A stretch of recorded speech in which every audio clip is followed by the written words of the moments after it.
예, 이 시간에는 블록체인 얘기를 한번 해볼까 합니다. 우리 시장에서는 가상화폐 열풍이 불면서 워낙 여기에 대인이신 분들이 많다 보니까 좀 안 좋은 이미지를 갖고 계신 분들도 있겠습니다만은 그래도 4차 산업에서 블록체인이라는 기술 자체는 대세가 될 수밖에 없는 상황이고 이것을 통해서 이제 결제부터 유통, 물류 분야까지 모두 아우를 수 있는 또한 기술이기도 한데요.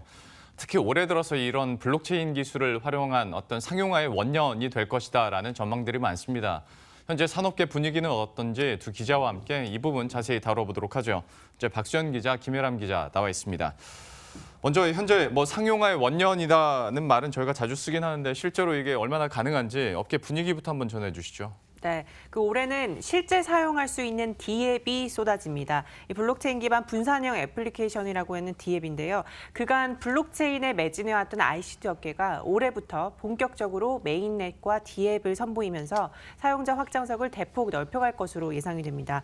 양대 인터넷 기업 네이버와 카카오가 대표적입니다. 두 회사 모두 올해 상반기 안에 메인넷과 D앱을 선보인다는 계획이고요.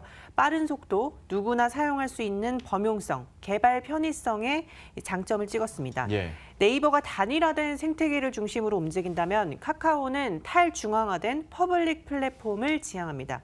네이버는 이제 자회사 라인을 통해서 가상화폐 거래소 비트박스와 자체 블록체인 플랫폼 링크체인, 암호화폐 링크 등을 선보였는데요. 올해 10여 종의 D앱을 출시해서 이 보상형 코인을 기반으로 해서 다양한 콘텐츠를 제공하겠다는 계획입니다. 카카오의 블록체인 자회사 그라운드X도 메인넷 개발에 박차를 가하고 있습니다.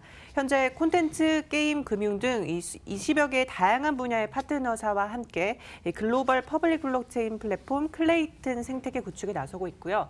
이 사용자가 쉽게 사용할 수 있는 UX, 개발자가 편리하게 사용할 수 있는 블록체인 서비스를 개발할 수 있는 환경을 지원할 예정입니다.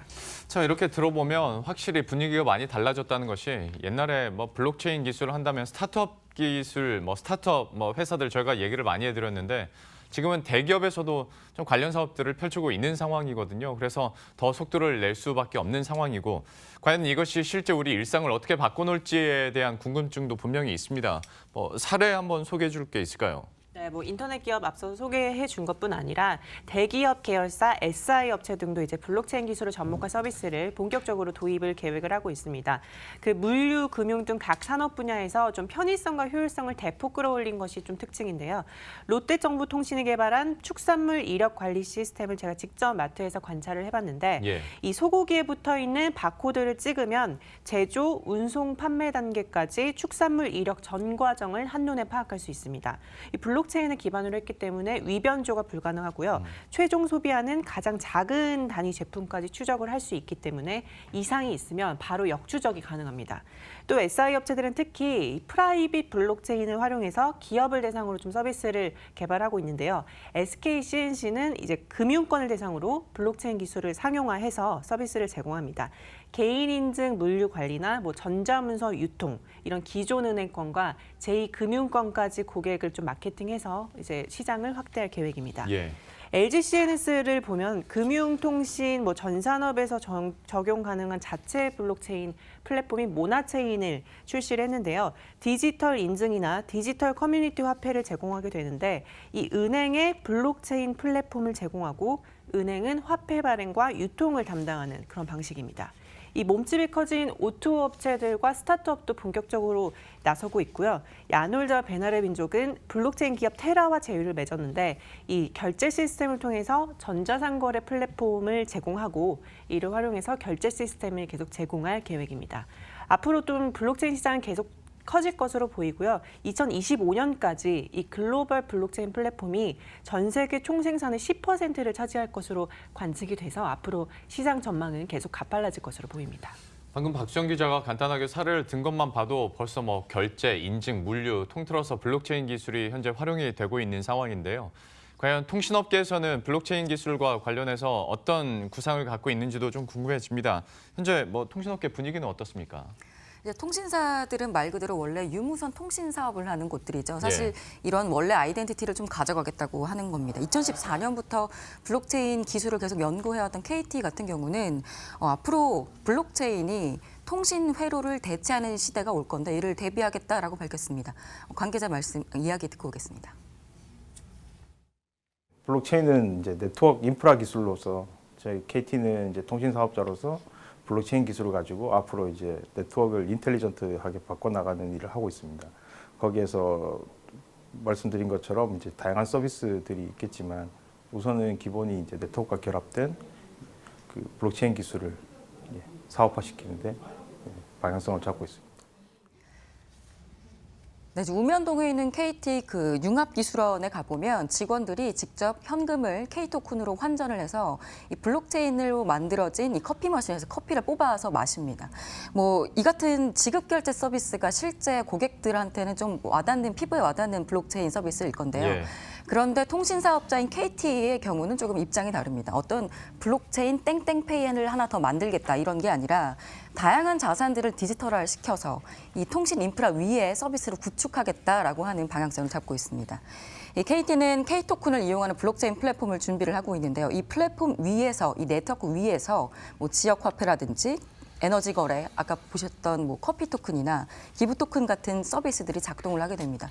그리고 향후에는 이런 서비스에서 수수료를 받는 이런 비즈니스 모델을 구상하고 있습니다. 그러니까 저도 사실 처음에 이런 상용화 사례를 들어보면 그 질문을 다른 기자에게 하긴 했었는데 뭐 이런 서비스 정도는 지금의 카카오페이나 삼성페이도 할 수 있는 거 아니에요? 라고 물어봤었거든요. 하지만 이제 회사 측에서는 오히려 어떤 다양한 자산을 이제 전산화한다는 것, 그리고 더 나아가서 어떤 블록체인 사업에서 플랫폼을 만드는 것, 이것을 선점한다는 거에 큰 의미를 또 둘 수 있을 것 같은데요. 이제 KT 한번 설명을 해줬고 다른 통신사들 현재 상황은 어떻습니까? 네, SKT 같은 경우에는 또 스마트 컨트랙트 기능에 어떤 좀 초점을 맞춰서 서비스 상용화를 준비를 하고 있습니다. 이 모든 고객들이 다 모바일을 갖고 있잖아요. 그래서 모든 고객이 모바일을 갖고 있다는 점에 착안을 해서 블록체인 기술을 활용한 모바일 앱이 기존의 신분증을 대체하는 모바일 신분증 서비스를 출시할 예정입니다. 예를 들면 우리가 부동산 거래를 할 때 직접 찾아가서 집주인을 만나고 또 청약 자격이 있는지 가서 확인을 하고 부동산에 가서 계약을 맺고 이런 일련의 과정들이 있는데 이거를 이 모바일 신분증 앱 안에서 모든 프로세스를 효율화시키겠다라는 이야기입니다. SKT와 KT는 플랫폼 만드는 것에 좀 집중을 한다면 LG U+ 같은 경우는 기존 고객들에게 어떻게 좀 추가적인 혜택을 줄 수 있느냐 이런 식으로 블록체인 사업화를 생각하고 있습니다.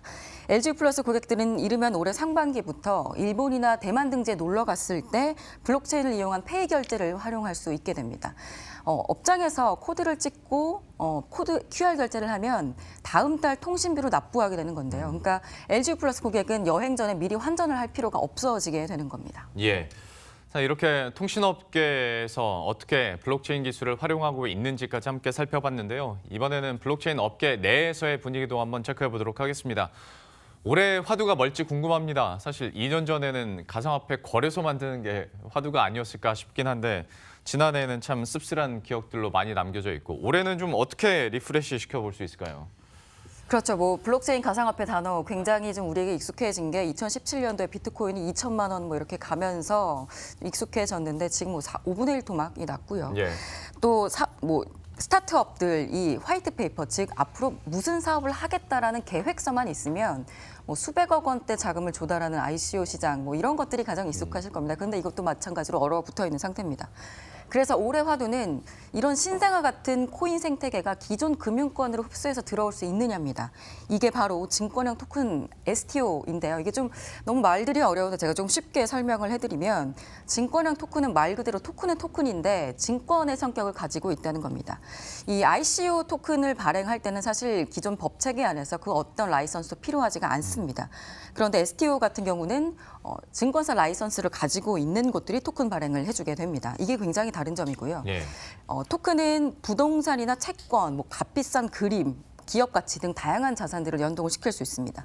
부동산을 좀 예를 들어서 설명을 해드리면 1,000억 원짜리 빌딩을 팔려면 1,000억 원을 가지고 내가 이 빌딩을 사겠다라고 하는 사람이 나타나야 되는데 이거는 사실 쉽지가 않죠. 네. 그런데 이것을 이 부동산을 토큰화를 시키게 된다면 1,000억 원을 1억 원으로 쪼개든 100억 원으로 쪼개서 팔 수가 있습니다. 그래서 훨씬 더 이 부동산을 가지고 있는 사람 입장에서 유동화가 쉬워지는 그런 결과를 가지게 됩니다. 미국에서는 이미 증권거래위원회가 이 STO 증권거래를 증권사 라이선스가 있는 두 곳에 인가를 했습니다.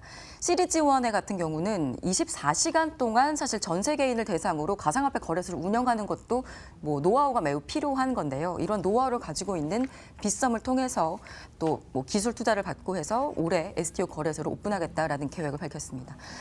아까 말씀드렸듯이 증권사에서 이 STO를 하는 거기 때문에 ICO보다는 절차가 훨씬 까다롭고 수준 낮은 프로젝트들을 걸러낼 수가 있고 증권사가 이곳에 뛰어들게 되면 과연 기관 투자자들도 이 코인 시장에 자금을 투입하게 될 것인가 이것들을 좀 올해는 좀 큰 그림을 볼 수 있지 않을까 싶습니다. 참 이렇게 내용들 기자들과 이야기 나눠보면 블록체인 산업 안에서의 분위기도 많이 달라지고 있는 것 같은데요. 어떤 흐름이 이어갈 수 있을지도 관심 있게 지켜보도록 하겠습니다. 김혜람 기자, 박수현 기자와 함께했습니다. 잘 들었습니다.